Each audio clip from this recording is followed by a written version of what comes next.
Olá, bom dia a todos e a todas. Nessa aula 3, o que fazem os filósofos quando estão trabalhando, nós vamos ler o prólogo da obra História do Pensamento Ocidental, de Bertrand Russell. Filósofo inglês, contemporâneo, não é um filósofo antigo, mas infelizmente ele já não está entre nós. Eu vou compartilhar a tela e nós vamos ler o texto juntos. Um dos objetivos dessa aula é vocês enriquecerem o vocabulário de vocês. Então, nós vamos encontrar aqui algumas palavras incomuns e eu pediria, por favor, para vocês pesquisarem aquelas que vocês não conhecem, ok? Que fazem os filósofos quando estão trabalhando? De fato, trata-se de uma pergunta singular que poderíamos tentar responder determinando, antes de tudo, o que eles não estão fazendo.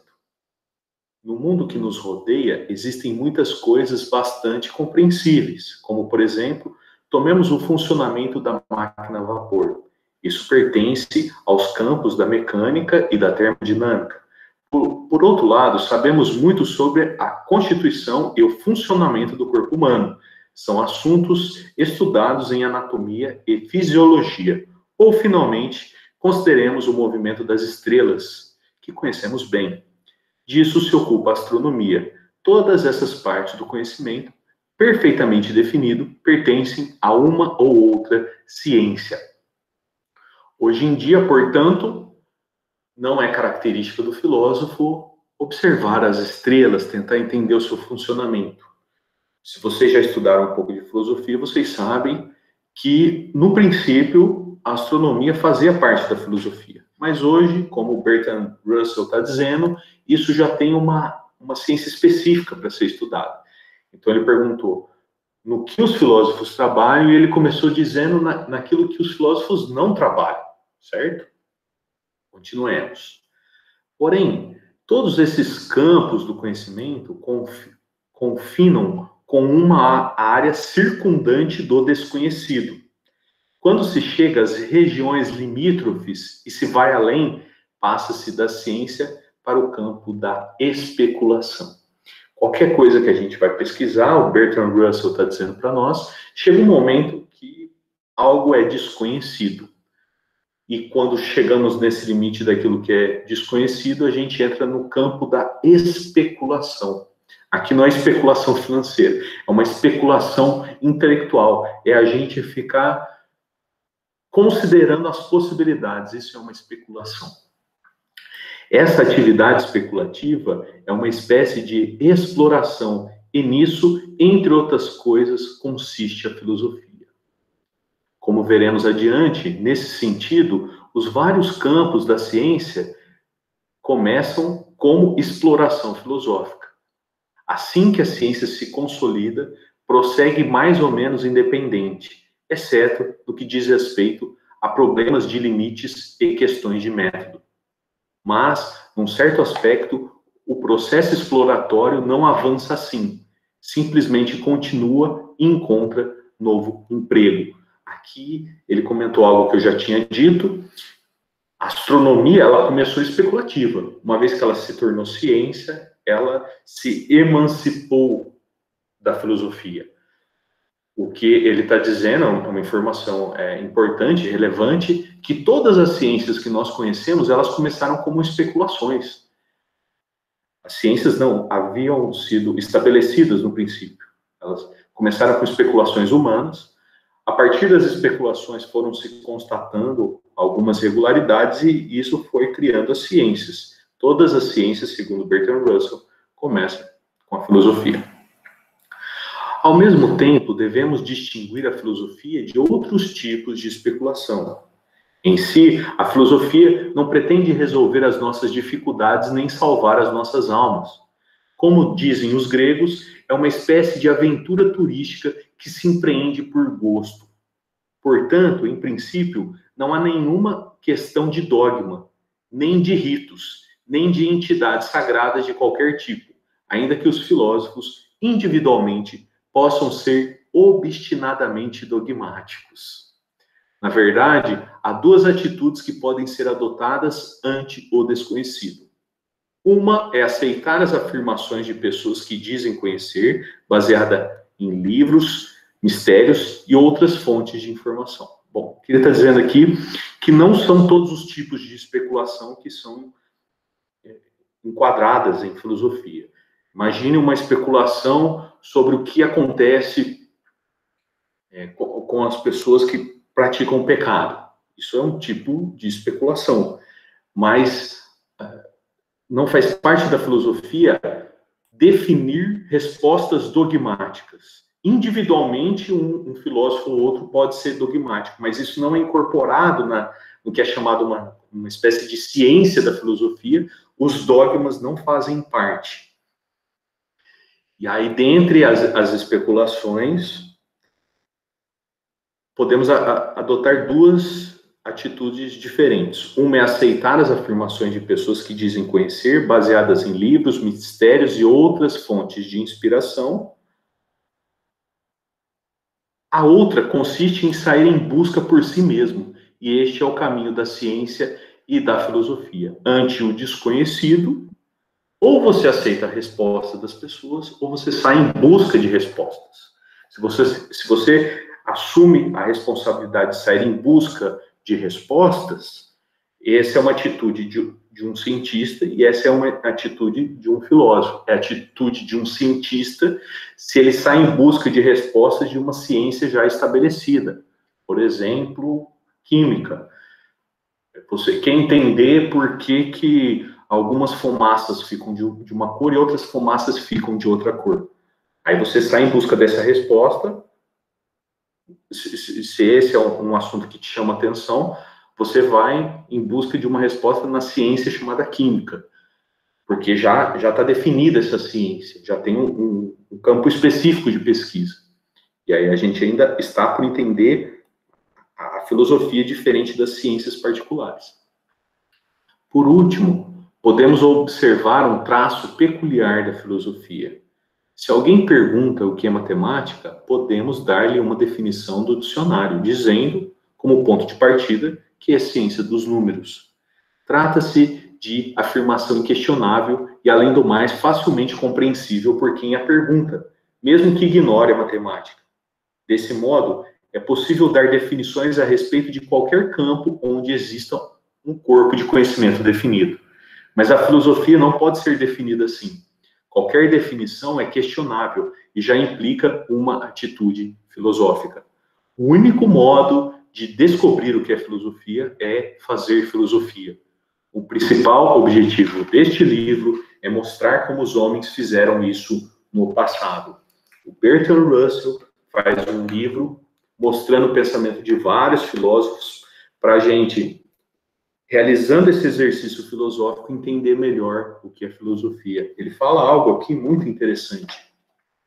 Se vocês já tiveram aula de filosofia com outros professores, vocês devem ter percebido que cada professor define a filosofia de uma maneira. Isso coloca a filosofia numa posição um pouco diferente de outras ciências. O exemplo que ele dá aqui é da matemática. Se você pergunta para diferentes matemáticos o que é matemática, muitos deles podem dar essa resposta. Essa resposta é a ciência dos números. A mesma coisa não vai acontecer quando vocês perguntarem para um professor de filosofia o que é filosofia. Porque o professor de filosofia e o filósofo, ele entende que tudo que está relacionado à filosofia merece uma especulação, merece uma reflexão. Se algum filósofo tivesse definido a filosofia e dissesse aos outros filósofos, vocês têm que aceitar que a filosofia é isso, os outros filósofos iam perguntar, mas será que é mesmo? Será que é só isso que é filosofia? E é isso que vocês vão ver que vai fazer parte das aulas de filosofia. Não somente nós estudarmos o conteúdo de alguma coisa, mas a gente refletir e tentar encontrar as nossas próprias respostas. Não por acaso, a primeira atividade que vocês terão que fazer individualmente, depois daquela atividade diagnóstica escrita, vai ser vocês explicarem com as palavras de vocês o que é filosofia, a partir do que vocês já conhecem e a partir das pesquisas que vocês irão realizar. Então, nós colocaremos essa proposta aqui em prática, mas ainda não é o momento de vocês se preocuparem com isso. Eu só estou relacionando o texto com o que nós vamos fazer no futuro. No momento, vamos nos concentrar no texto, mas já saibam que em algum momento eu vou perguntar para vocês o que vocês entendem por filosofia. Aí vocês poderiam falar, onde eu encontro essa resposta? O Bertrand Russell está dizendo para nós, cada um de nós é capaz de encontrar uma resposta diferente para essa pergunta. Vez por outra, as pessoas que pensam fazem muito. Vez por outra, as pessoas que pensam fazem muitas perguntas para as quais a ciência não consegue dar resposta.